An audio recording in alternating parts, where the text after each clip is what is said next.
Jadi siap-siap untuk itu. Jadi kepada adik kita Miftahul Khair, kepalanya kami persilakan.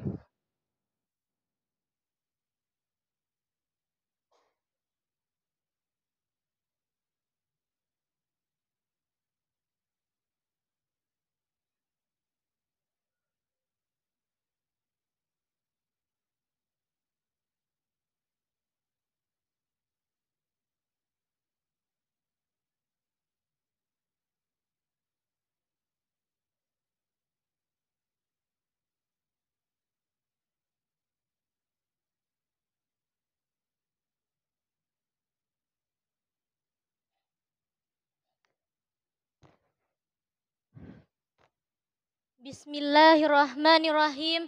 Assalamualaikum warahmatullahi wabarakatuh. Alhamdulillah, alhamdulillahi rabbil alamin. Wassalatu wassalamu ala asyrafil anbiya'i wal mursalin wa ala alihi wa sahbihi ajma'in, amma ba'du.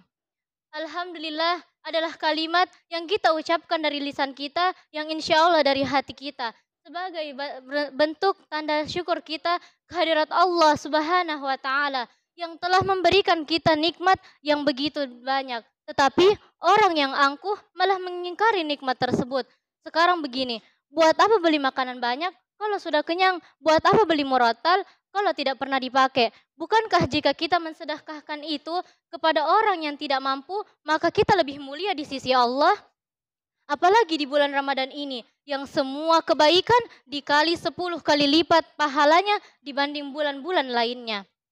Lalu perbanyaklah sholawat kepada Nabi Muhammad Sallallahu Alaihi Wasallam, karena ada salah satu kisah di mana seorang ahli maksiat yang ketika ditimbang amal buruk dan amal baiknya, amal buruk orang tersebut lebih berat daripada amal baiknya. Lalu Rasulullah Sallallahu Alaihi Wasallam menyuruh malaikat untuk mengembalikan orang tersebut ketimbangan, lalu menimbanglah ulang. Lalu malaikat pun melaksanakannya, tetapi hasilnya sama seperti yang pertama. Lalu Rasulullah Shallallahu Alaihi Wasallam mengambil secari kertas dari sakunya, beliau letakkan ketimbangan amal baiknya. Seketika pula yang tadi amal buruknya lebih berat daripada amal baiknya, sekarang berbalik menjadi lebih ringan. Lalu orang tersebut bertanya, apa itu secari kertas yang engkau keluarkan dari sakumu ya Rasulullah? Beliau pun menjawab, itulah solawat yang engkau selalu haturkan semasa hidupmu. Lihat, solawat yang walaupun hanya Allahumma sholli ala Sayyidina Muhammad bisa menjadi asbab kita diberi syafaat oleh Rasulullah Sallallahu Alaihi Wasallam. Kalau kata zaman sekarang, menyanyi elit, solawat sulit. Bapak Ibu yang dirahmati oleh Allah Subhanahu wa Ta'ala, sudah kita ketahui begitu banyak jenis neraka. Salah satunya neraka sakar dan neraka wail. Apa itu neraka sakar? Masalakakum fi sakar. Apa yang membuatmu masuk ke dalam neraka sakar? Qalu lam naku minal musallin. Mereka menjawab, dahulu kami tidak termasuk golongan orang-orang yang melaksanakan sholat. Jadi golongan orang yang tidak melaksanakan sholat adalah neraka sakar. Ingat, sekarang banyak yang mengaku Islam tetapi tidak pernah sholat. Mungkin pernah sholat tetapi hanya 3 kali. Sholat apa saja itu? Pertama, sholat tarawih. Itu pun hanya di awal Ramadan. Tetapi ketika sudah di pertengahan Ramadan, saf sudah semakin maju. Kedua, sholat Idul Fitri. Dan terakhir, sholat Idul Adha. Dan mulailah muncul pertanyaan-pertanyaan. Lalu mengapa orang yang jarang sholat sering mendapat kenikmatan dunia yang sangat enak, dan orang yang sering sholat selalu mendapatkan cobaan-cobaan dari Allah Subhanahu wa Ta'ala? Ingat, ada istilah istidraj. Mungkin di dunia dia mendapatkan nikmat begitu banyak oleh Allah Subhanahu wa Ta'ala, tapi kita tidak tahu di akhirat dia disiksa bagaimana pedihnya oleh Allah Subhanahu wa Ta'ala. Maka jangan pernah tinggalkan sholat, karena janji Allah itu pasti. Lalu apa itu neraka wail?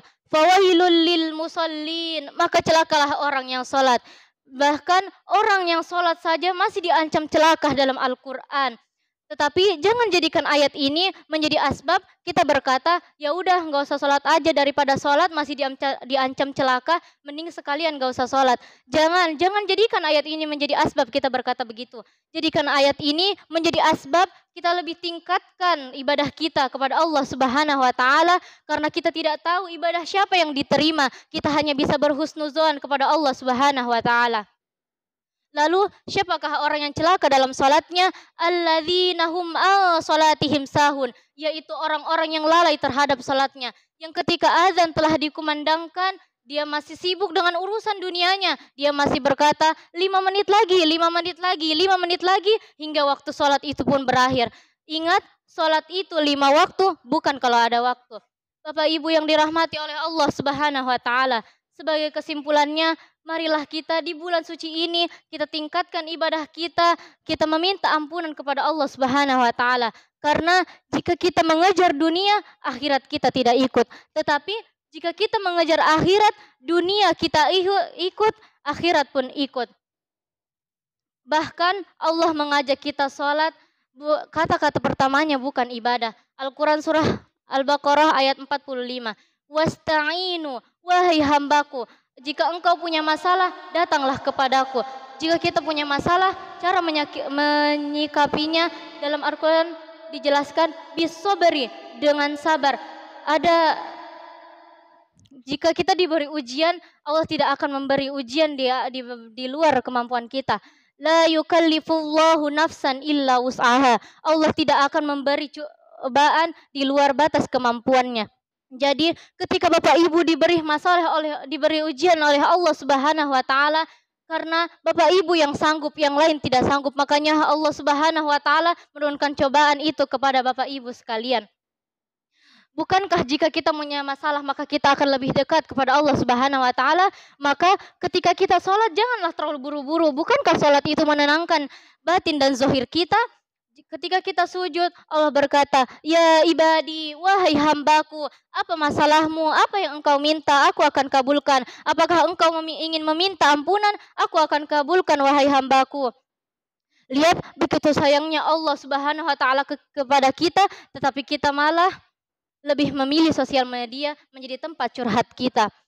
Jadi suruhlah Bapak Ibu mulai dari sekarang untuk melaksanakan sholat. Bisa dengan cara mendidiknya di rumah atau memasukkannya ke pondok pesantren. Salah satunya pondok pesantren DDI Bukit Cendrawasih.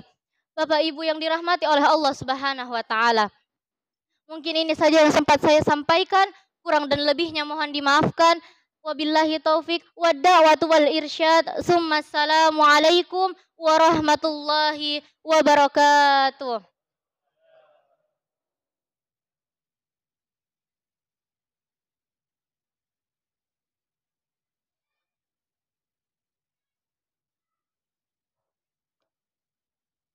Demikianlah ceramah yang disampaikan oleh adik kita. Dan marilah kita mendengarkan